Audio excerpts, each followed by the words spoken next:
Boa tarde a todos. O título, né? O título é Ceticismos Acadêmicos no Diálogo sobre a Natureza dos Deuses de Cícero. Mas antes de explicar o título, eu queria falar um pouquinho sobre como eu comecei a me interessar por Cícero, né? Que acho que foi uma aula do mestrado que o professor Danilo Marcondes fez observação que no ceticismo antigo não havia dúvida. Então seria um ceticismo sem dúvida. Aí isso me deixou bastante intrigado, né? Porque a visão que a gente tem moderna do ceticismo é que é uma filosofia da dúvida. Aí eu fui tentar ver o Cícero como autor, né? Como filósofo, não só como uma fonte. Aí eu fui principalmente ler os acadêmicos do Cícero. E o resultado que eu tive, basicamente, assim, é que existe um uso filosófico do conceito de dúvida no Cícero, que não é tão evidente, assim, não é tão óbvio, né? Mas existe um uso do conceito misturado com o que ele chama de liberdade dos acadêmicos, ou a liberdade do pensamento. Para Cícero, ser acadêmico significa estar livre de dogmas, do decreto das escolas. Assim, Cícero traduz dogma, né, como decreto. Então, estar livre dos dogmas, dos decretos das escolas, significa ter liberdade para pensar. E essa liberdade para pensar, por vezes, também é descrita por Cícero como uma capacidade de duvidar, estar livre para duvidar. Então, você não seguir os dogmas de uma escola, você está livre de ser um dogmático no sentido sectário, né? Isso seria uma liberdade para pensar, que ao mesmo tempo é uma liberdade para colocar em dúvida suas opiniões, seus pensamentos. Então, assim, esse foi o primeiro resultado que eu tive no doutorado, né? Essa foi minha tese de doutorado. Tentei investigar um pouco isso.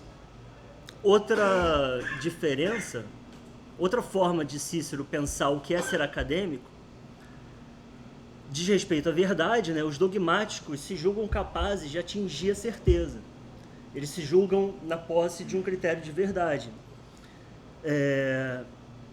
E por isso não podem duvidar dos seus decretos. Eles acreditam ter a verdade, acreditam ter certeza, não podem duvidar dos seus decretos, das suas escolas, nem duvidar de si mesmos. Seguindo o filo de Larissa, Cícero sustenta que, embora a verdade exista, não há um critério de verdade que torne possível distinguir o verdadeiro do falso, de nenhum modo infalível. Portanto, deve-se abandonar a pretensão à certeza e buscar o que é mais próximo da verdade, buscar o verossímil, o mais provável. Né? Essa é uma descrição rápida assim, de como Cícero entende o ceticismo. Assim. E uma ressalva é que assim, o termo cético também não se encontra em Cícero. Né? Uma ressalva importante que eu estou aqui, está até no título, né? Ceticismos acadêmicos. E assim, os renascentistas não conheciam essa diferença, por exemplo. Então, assim, a palavra cético, ela surge na tradição pirrônica, né?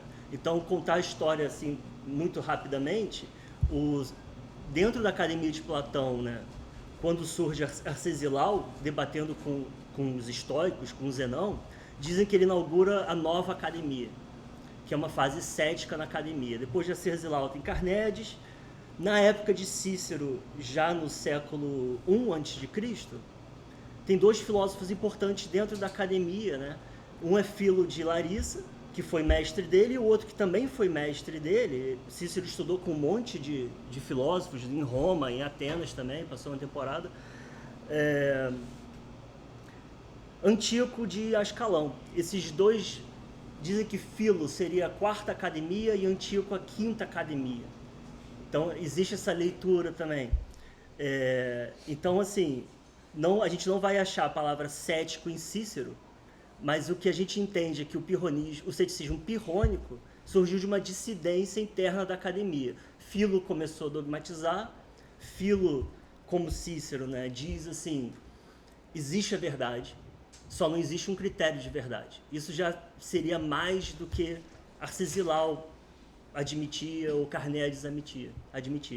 Então, assim, essa tendência dogmatizante na academia de Platão levou a Enesidemo romper e remeter a Pirro, que é uma figura antiga, lá contemporânea de Aristóteles, de Aristóteles, contemporâneo mas eu quis dizer Alexandre o Grande.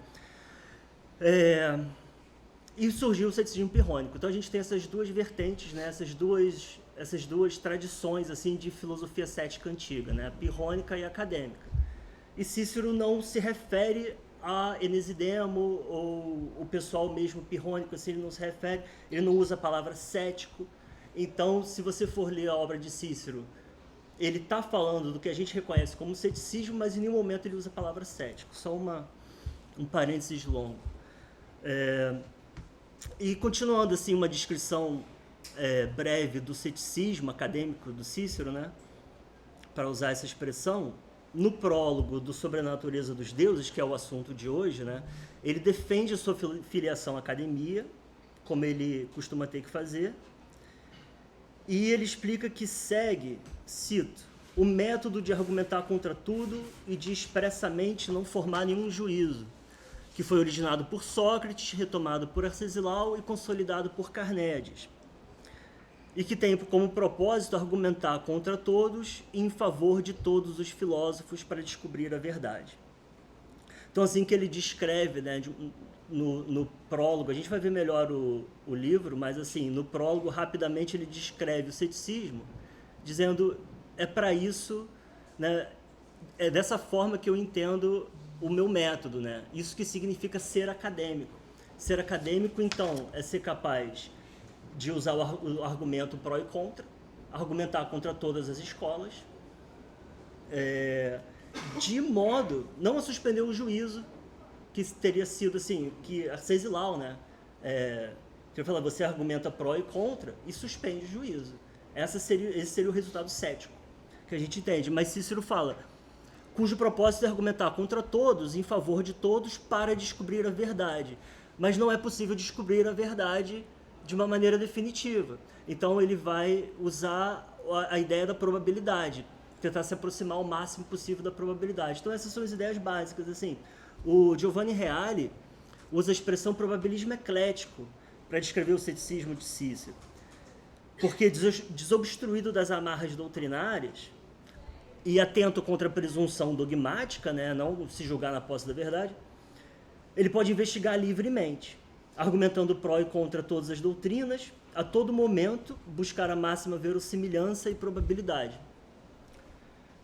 Então, sem estar amarrado aos dogmas de nenhuma escola, não tendo obrigação de estar na posse da verdade, é possível escolher a cada momento o que parecer mais provável.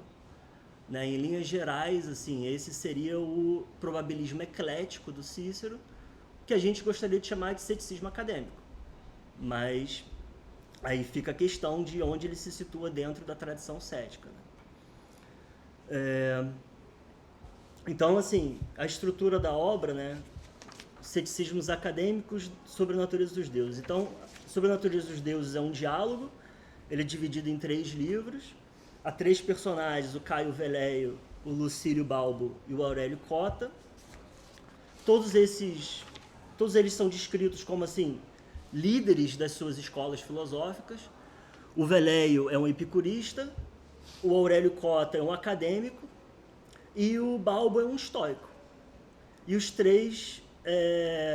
então a estrutura assim, é um diálogo, mas não é um diálogo platônico assim, de perguntas e respostas, é um longo discurso de cada um. Né? Então eles se alternam. No livro 1 tem um prólogo curtinho, e depois vem o discurso de Velleio, que apresenta a teologia epicurista. Cota rebate o Velleio. No livro 2 é todo ele para o Balbo. Balbo expõe a doutrina estoica. E no livro 3, então, Cota responde Balbo. E aí tem uma conclusão super rápida e desconcertante, assim. São 3 linhas. Para quem não leu, assim, tipo, é divertido. Então, não vou fazer muita mistério não, só antes descrever um pouco melhor. O prólogo é narrado pelo próprio Cícero, né?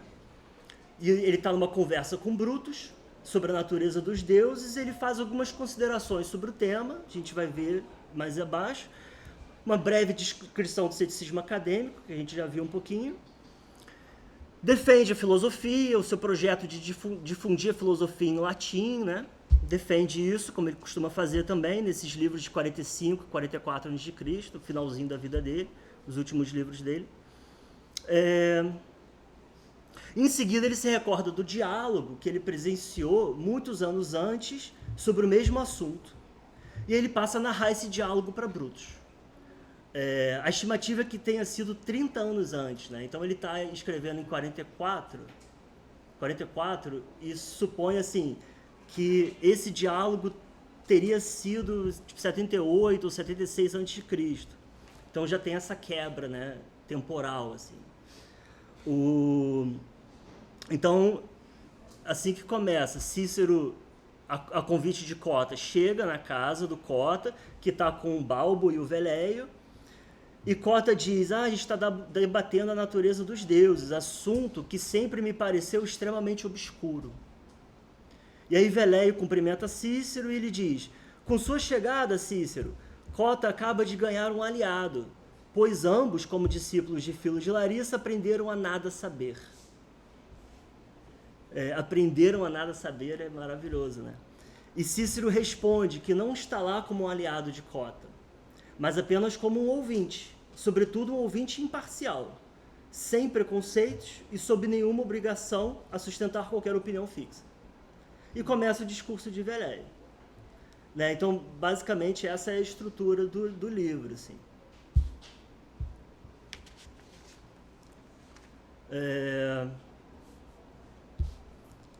O conteúdo do livro, né? O livro parece, então, se estruturar como uma querela entre as teologias naturais do epicurismo e do estoicismo.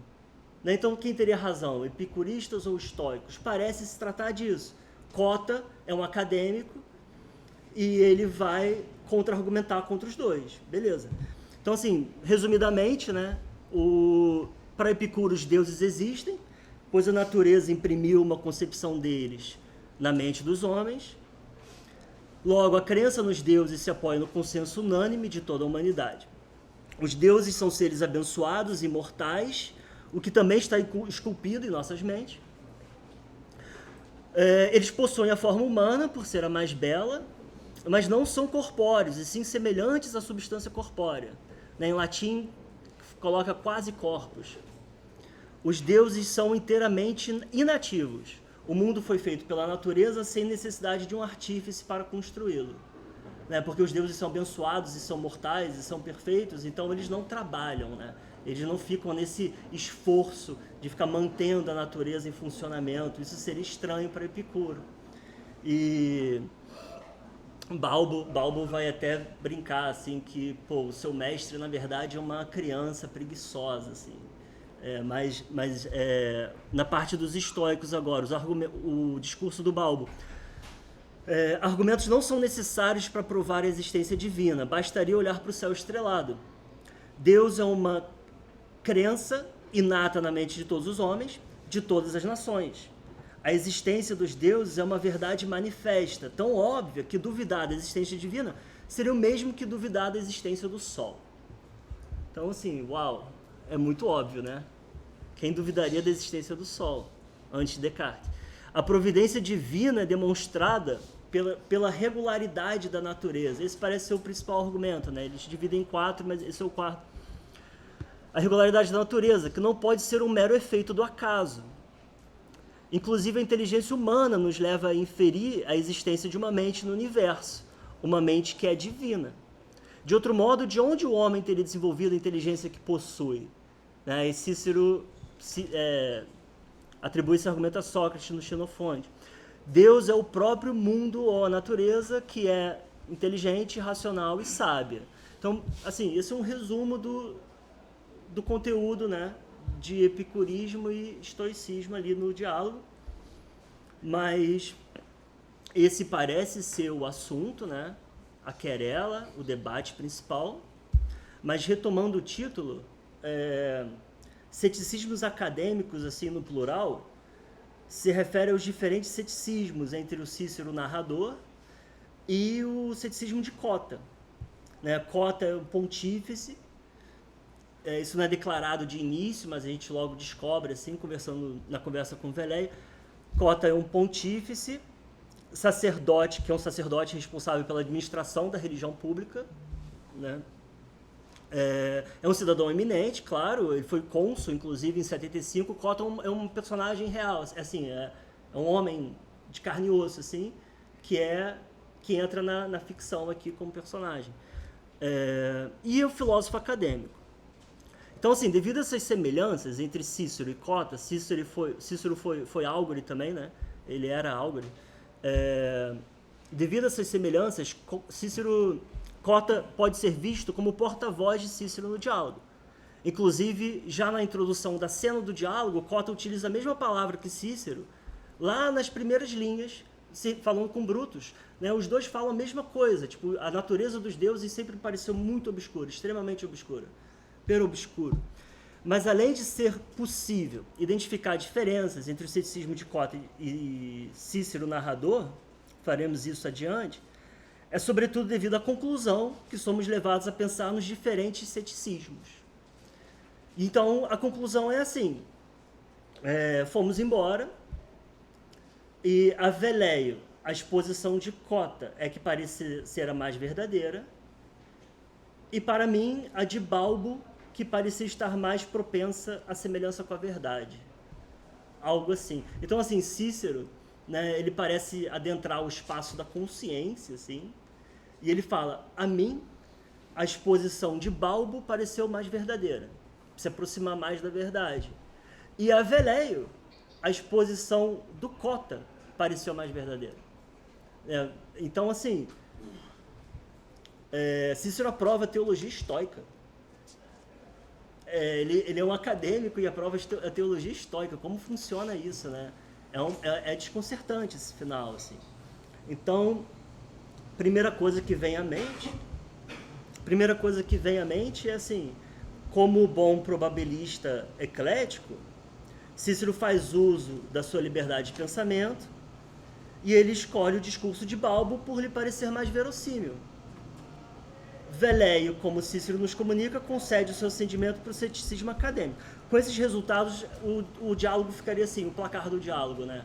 O Cícero passa para o estoicismo, mas o Velleio passa do epicurismo para o ceticismo acadêmico. Então o diálogo fica 0 para o epicurismo, que é eliminado, o placar, né? É eliminado, e estoicismo e ceticismo acadêmico fica empatado 2-2. Então, talvez esse seja o assunto de fato do diálogo. O epicurismo nunca foi um grande jogador aqui, sabe? A questão é essa, a questão é estoicismo, a teologia natural estoica ou ceticismo acadêmico. E aí a gente olhando para o Cota, então já que a gente tem ceticismos diferentes, né, se fossem iguais, ceticismo do Cícero, pelo menos no prólogo, e do Cota, mesmo assim seriam diferentes com a conclusão, porque Cícero dá razão para os estoicos. Então, assim, vamos analisar o que eles têm de diferente. A semelhança não importa mais. O que tem de diferente? O Cota, ele afirma que ele, como pontífice, Balbo provoca Cota bastante, assim, e ele fala, cara, é o seguinte, eu me apoio na tradição dos nossos antepassados. Em matéria de religião pública, eu sou pontífice, eu não tenho dúvidas, eu não uso a filosofia, eu não uso o estoico, eu uso os nossos antepassados. Aí cita desde Numa, assim, teria instituído a religião da urbe e tal. Então, assim, esse é o argumento dele. E a filosofia, se for para ser sincero, ela só atrapalha, porque ela gera dúvidas onde, se baseando na tradição dos antepassados, não há espaço para dúvida alguma. Então, assim, o que a gente poderia fazer é combater a filosofia, usar a razão. Ele fala, vou fazer isso então contra você, Balbo. Eu vou usar a minha razão para opor a sua. Porque em matéria de religião, eu não vou me apoiar na teologia estoica. Eu fico com a tradição. Essa é uma diferença. Cícero não faz isso. não faz isso no prólogo, não faz isso em lugar nenhum, parece, assim, tipo, ele não diz a filosofia, né, a teologia natural, Cícero apresenta junto, assim, um modelo tripartite de filosofia, né, a teologia natural pertence à física. Então, assim, ele se coloca nessa tradição socrática de não fazer, não, assim, de ser difícil demais, perobscuro, né, tratar da física e tal, mas ele fala, e por outro lado, a questão da natureza dos deuses é de extrema importância para a religião pública. Mas ele deixa isso numa tensão. A teologia natural é muito problemática, muito difícil, mas o assunto é fundamental para a religião pública e deixa isso numa tensão. Cota não. Cota ele já fala, vamos afastar a filosofia, vamos ficar com a autoridade dos nossos antepassados. E com isso não há dúvida alguma em como conduzir a religião pública. Então, assim, essa é uma diferença clara entre o Cota e Cícero. E talvez seja por aí que a gente pode entender essa conclusão. Né? A gente pode entender, talvez, a conclusão do diálogo, Cícero, ele dando razão para o Balbo, ele está falando assim, eu autorizo, eu acredito que a teologia natural possa, sim, ser um fundamento para a religião. Né? A gente não precisa deixar de lado a filosofia e ficar só com a autoridade dos antepassados. A gente pode fazer teologia natural, sim. Então seria uma defesa da filosofia, assim, ele ficar do lado dos estoicos. Essa é uma possível interpretação também, assim.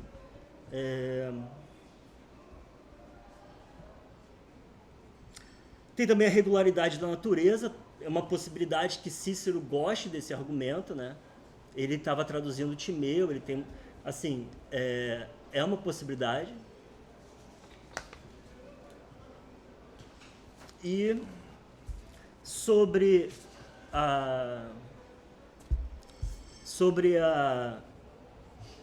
o ceticismo de Cícero, de modo geral, né, a gente pode talvez pensar assim que o probabilismo eclético dele, de alguma forma, é um produto, né, uma expressão, é um produto da dúvida, né, que você, quando você é um probabilista eclético, ele está livre de uma doutrina, de uma filosofia sectária. Então ele pode avaliar todos os lados. E avaliando todos os lados, ele pode dar uma opinião. E essa opinião não é dotada de certeza, mas é apenas provável. Então, assim, e ele tem a liberdade, né, de mudar de opinião. Então, isso parece ser uma relação, talvez, com um estado de dúvida, que você vacila, você hesita, você está num movimento constante, olhando para todos os lados, e o que você disse que era provável, no dia seguinte você pode mudar de ideia. Então, assim, é um movimento constante do pensamento, e essas palavras são sintomáticas da dúvida, inquietação, vacilação, hesitação. Então parece que em Cícero a gente encontra uma maneira de lidar com isso, mas ao mesmo tempo ser capaz de dar uma opinião. Você dá uma opinião, você escolhe o que é mais provável e depois você pode mudar. Você não está comprometido nem com nenhuma escola, nenhuma doutrina, nem com as suas opiniões anteriores. Né? Então, assim, é interessante, mas isso não é tão literal. Né? Assim, eu estou tentando interpretar, assim, mas parece que em Cícero a gente consegue... pelo menos pensar algo como uma filosofia da dúvida, que essa seria uma expressão da dúvida que a partir do Renascimento é um modo mais comum de pensar o ceticismo, né? Mas é isso só. Obrigado.